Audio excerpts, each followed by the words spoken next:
Welcome to the Grundfos Sub-Factory Service Program.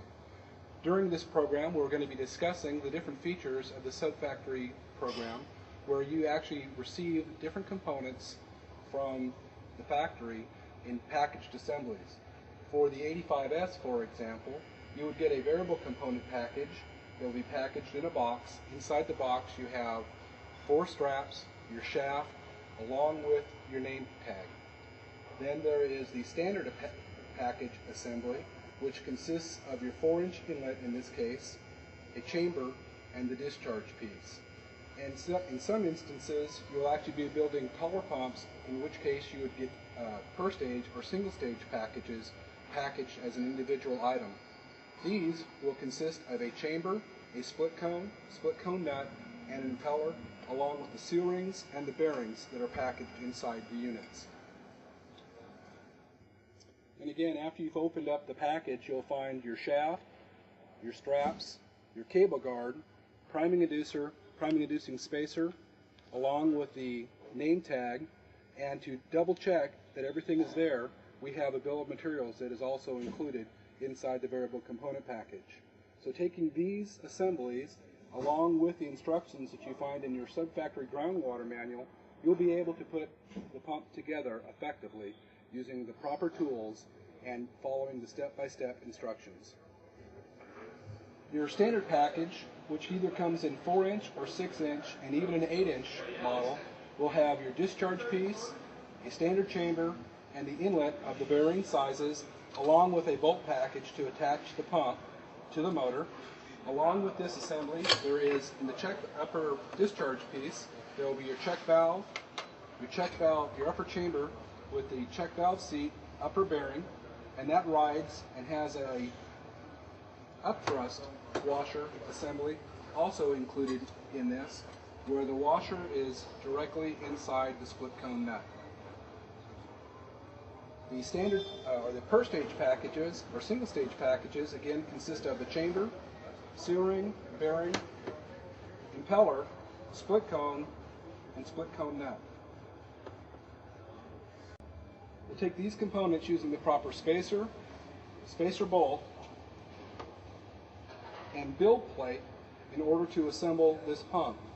The build plate comes either with a 6-inch side, which has the smaller surface, or the 4-inch side with the larger surface area, and it's important to make sure that you are using the right side of the plate along with your spacer and build bolt in order to have the right in-play or travel that's inside the pump.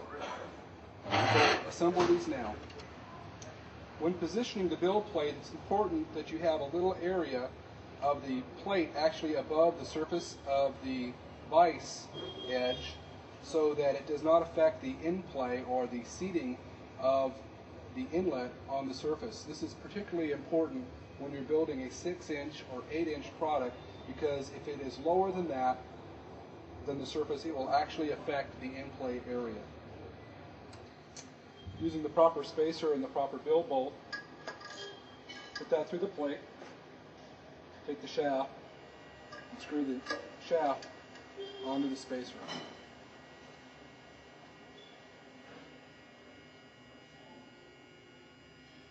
You have to tighten it with an Allen wrench.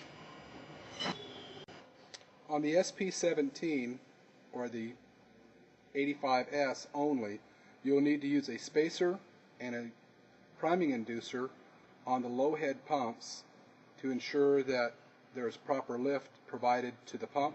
So this has to slide on first, goes all the way down, and then you put your priming inducer on, and that must be tapped in place.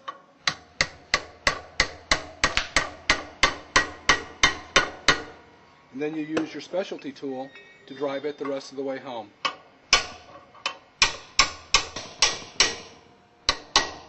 So it's firmly seated. Then you have to loosen the shaft from the holder. Leave the spacer in place. Take your inlet, put down, then put your shaft down over the top. Put your bolt back in place. Make sure you tighten your shaft back up. Take the impeller remove the upthrust washer so as not to damage it when you put it down. Slide the impeller down, and just before seating the impeller, nice squirt of soapy water. Screwdrivers underneath to pull that up, firmly seating it in place. The inlet shouldn't lift at this point. Take the specialty wrench that goes over the shaft, tighten down the split cone nut. Get it ready for the proper torque.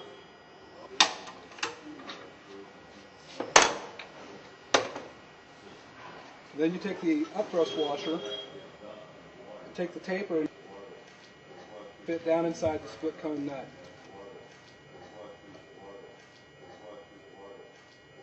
Up inside on the smooth surface of the chamber.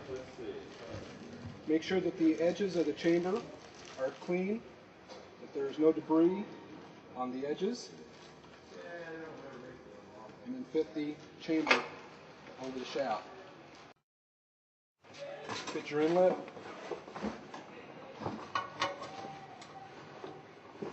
Remove the upthrust washer from the assembly. Take the impeller, bring it down. Before you seat it, nice squirt of soap. Force this all the way down. Take your screwdrivers in underneath the split cone nut. Pull it up. Tighten down the threads. Pull it up again, make sure it's seated. You'll notice it's loose. When properly seated, then you can tighten it down with the proper wrench. And then you put the torque wrench in. And to make sure that the impeller doesn't spin, there's a specialty tool that you can put in place. And at that point, please make sure that the impeller doesn't spin after the tool has been removed. At this point, you can take the bottom thrust washer, make sure that you're using the taper and that it's facing downward into the split cone nut. Then you can fit the next chamber, which has the smooth surface on the interior surface, to slide down over the top.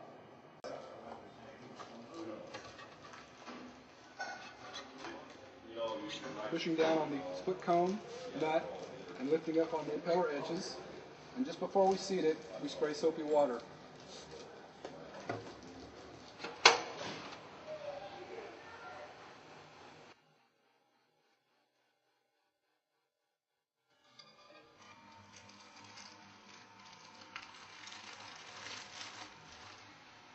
Then you go ahead and tighten up the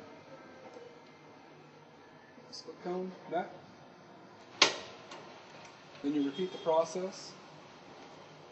And then you fit the upper chamber.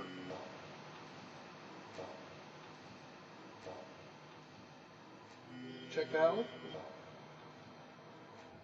On the discharge piece, you want to take these right here, line those up with the bottom piece down there where the holes are for the straps.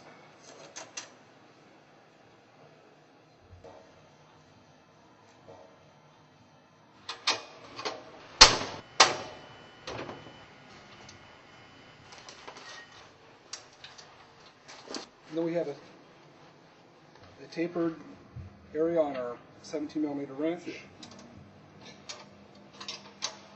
And then tighten. Make sure that you tighten from side to side, just like you would on a tire. Putting on your tire on the car. And it's important that this is done in 3 steps to make even tightening of the straps so that you don't get your pump bent at an angle. Then you take a torque wrench to do the first step in tightening. Again, make sure that you're doing evenly to both sides.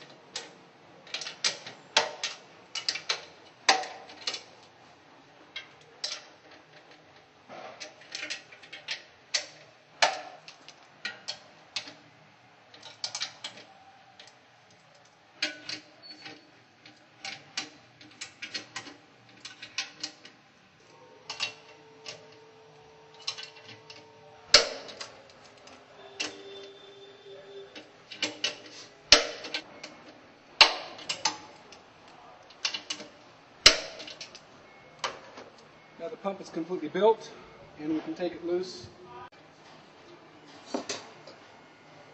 At this point, we're going to want to check our in-play, which is the travel in and out of the coupling. And to do this, you need to have a depth veneer.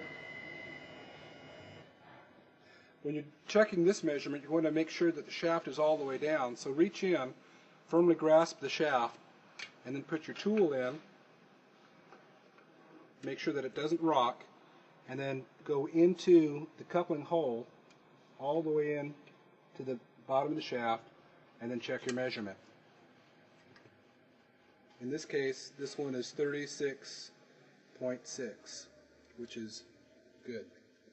Then push the shaft all the way up, and then take the measurement again for the up measurement. Again, make sure you're in the hole of the coupling. Make sure your tool is flat, and then push it all the way in. And this has to be above 39. And here we are, 39.3. So that's good. Then you'll want to mount the pump to your motor. Make sure that the spline is turned so that everything engages properly, and make sure that you don't damage the leads while you're putting the pump over the top and onto the motor. Then you'll attach your 4 screws or 4 nuts.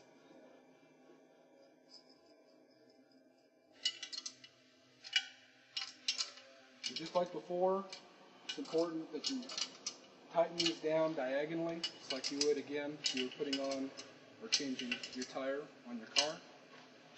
And they have to be tightened to the correct torque as well.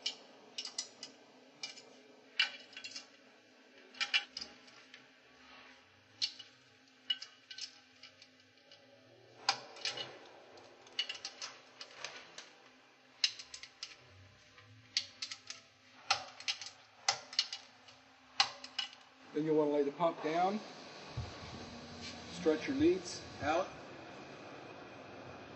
lock this in place, and then make sure that when you're putting your cable guard in place that you don't cut your leads.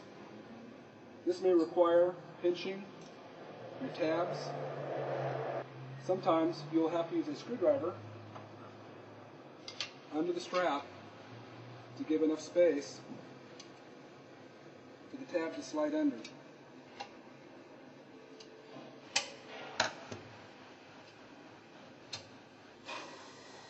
Take your boot, place it over the cable. This was better the first time. You stretch out your cable, make sure it's not pinched.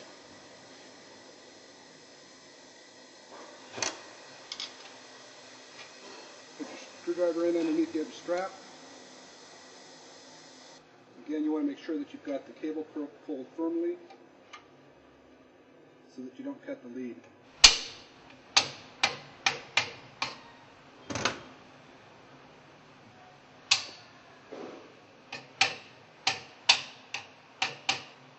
And we want to make sure that the cable guard goes underneath this area here, and to do that, make sure again that the cable is underneath the cable guard.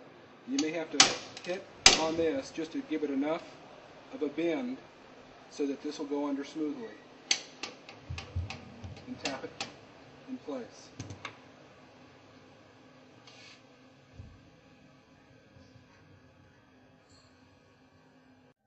If this is damaged when you get it, or if you have it damaged and have to repair, then it's simple to remove the seal ring and the bearing.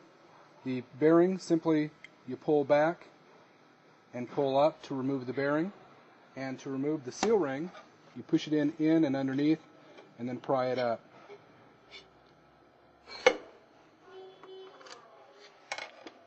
To reinstall, you'd always get a brand new bearing and a brand new seal ring. Make sure that the groove on the 85S, that the longer portion is facing downward into the chamber, and you simply bend the bearing in place and then release. Make sure that it's properly seated in place, and then you can install the new seal ring and it says this side up, so that area is facing upward on the new seal ring. You put this in place, and then you can gently tap it into the chamber.